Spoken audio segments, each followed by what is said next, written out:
Hello student, this is chapter 11, Transportation in Animals and Plants.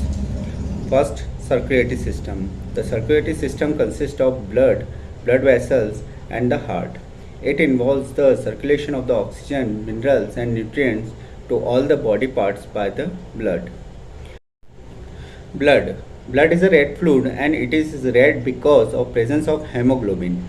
Hemoglobin is responsible for the transportation of the oxygen in all the parts of the body. In blood, there are three types of cells.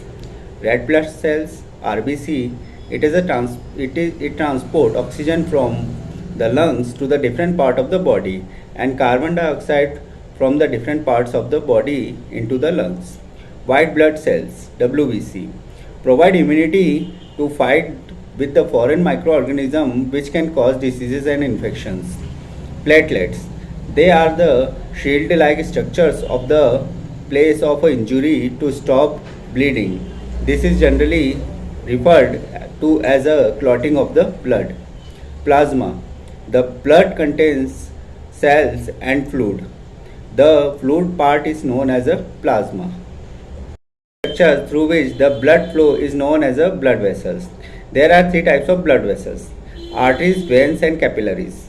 Arteries, they carry oxygenated blood from the heart to the body tissue. Veins, they carry deoxygenated blood away from the body's tissue to the heart.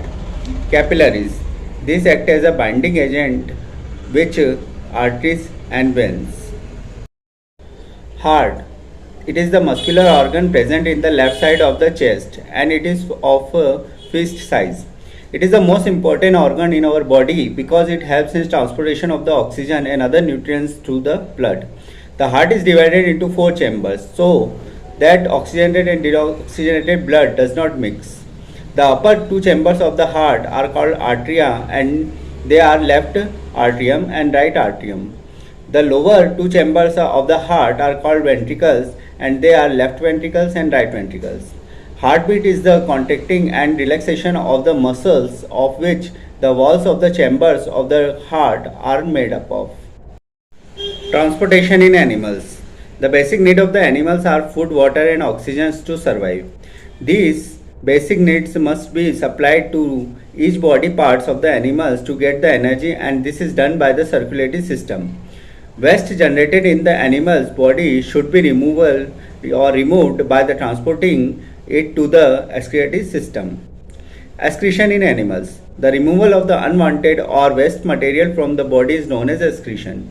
Carbon dioxide is extracted from the animal's body by the process of exhalation. Undigested food is extracted from the animal's body by the process of egestion. Excretory system in the humans. The system which is responsible for the removal of the waste material from the body is known as excretory system. It consists of the kidney, ureter, urinary and urethra. Kidney. It is the bean-shaped structure and its main purpose to filter the blood and remove waste material in the form of urine. Urinary bladder. It stores urine so that urination is not continuous. Ureter. It is of a pipe-like structure which joins the kidney and the urinary bladder and provide passage of urine to flow kidney to the urinary bladder. Urethra. It is the urinary opening that allows the urine to pass away from our body. Transportation in plant. The basic needs of the plant are water, nutrients and carbon dioxide to survive. The leaves prepared food by the process of photosynthesis, which involves combining water and carbon dioxide. Plant absorb water and minerals by the roots from the soil. The transpiration of the water, minerals and food in the plant is accomplished by the vascular tissue. Vascular tissues are the pipe-like structures in the plants that allow transportation of water, minerals and food. It is connected to the leaves to the roots. Vascular tissue are of two types. Xylem helps in transportation of the water and minerals from roots to all the parts of the plant.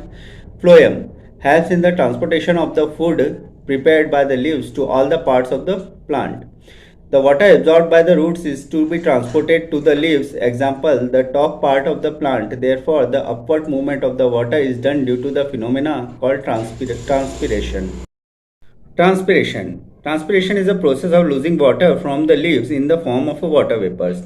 On losing water, leaves create a suction pull to the so that the water can be pulled from the roots to the leaves again.